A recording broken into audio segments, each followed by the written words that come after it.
அஸ்ஸலாமு அலைக்கும். இன்றைக்கி நம்ம டீ டைம் கேக் தான் செய்ய போகிறோம். ரொம்ப ஈஸியாக குக்கர்லேயே செஞ்சிடலாம். எப்படி செய்யலான்னு பார்க்கலாம் வாங்க. தேவையான பொருட்கள்: நான் 1 கப் மைதா எடுத்திருக்கேன், 50 கிராம் பட்டர் எடுத்திருக்கேன், 2 ஸ்பூன் கார்ன்ஃப்ளவர் மாவு, ஒரு சின்ன கிளாஸில் பால் எடுத்திருக்கேன். நம்ம மைதா மாவு எந்த கப்பில் எடுத்தோமோ அதே கப்பில் 1/4 கப் ஆயில் எடுத்திருக்கேன், 3/4 கப் சுகர் எடுத்திருக்கேன். அது மிக்சியில் போட்டு அரைச்சிக்கிட்டேன் நைஸாக. நான் ஃப்ளேவருக்கு வெனிலா எசன்ஸ் எடுத்திருக்கேன். 15 மினிட்ஸ்க்கு முன்னாடியே நம்ம குக்கரை ப்ரீ ஹீட் பண்ணிடலாம். உப்பு போட்டு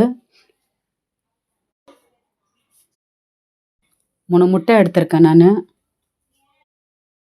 3 முட்டையில் சுகர் போடுங்க. நான் பீட்டர் தான் யூஸ் பண்ணியிருக்கேன். பீட்டர்லன்னா நார்மலாக நம்ம எக் பீட் பண்ணோம்ல, அதுலேயும் பண்ணிக்கலாம்.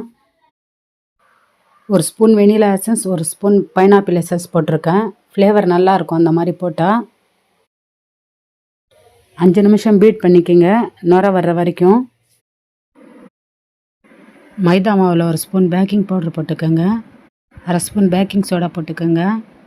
கார்ன்ஃப்ளவர் மாவும் போட்டு ஜலிச்சு எடுத்துக்கோங்க. ஜலிச்சு எடுத்துக்கிட்டு நம்ம முட்டை பீட் பண்ணி வச்சுருந்தோம் இல்லையா, அதில் போடுங்க. அதில் போட்டு மெல்லமாக மிக்ஸ் பண்ணுங்க. பாதி பாதியாக போட்டு மிக்ஸ் பண்ணுங்க, ஒரேடியாக மிக்ஸ் பண்ணிடாதீங்க.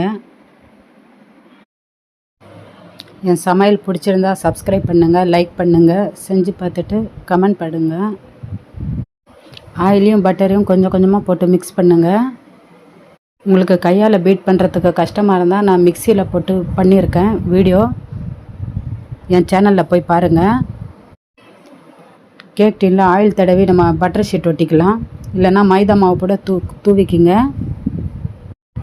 என் சேனலை சப்ஸ்கிரைப் பண்ணவங்க, லைக் பண்ணவங்க, வாட்ச் பண்ணவங்களுக்கு ரொம்ப தேங்க்ஸ். இப்போ வீட்டில் எல்லோரும் கேக் ஈஸியாக செய்கிறாங்க, நான் செஞ்சேன். தெரியாதவங்க பார்த்து கற்றுக்குங்க.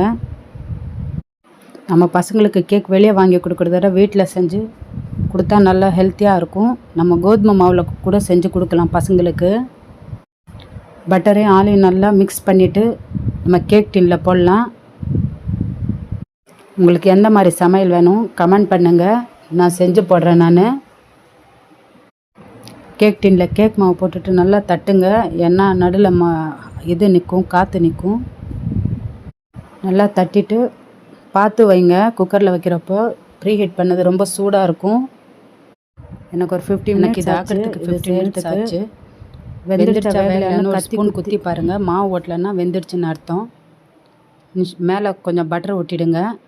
ஒரு 1/2 மணி நேரம் பொறுத்து கட் பண்ணுங்கள். இன்ஷா அல்லாஹ் அடுத்த வீடியோவில் பார்க்கலாம்.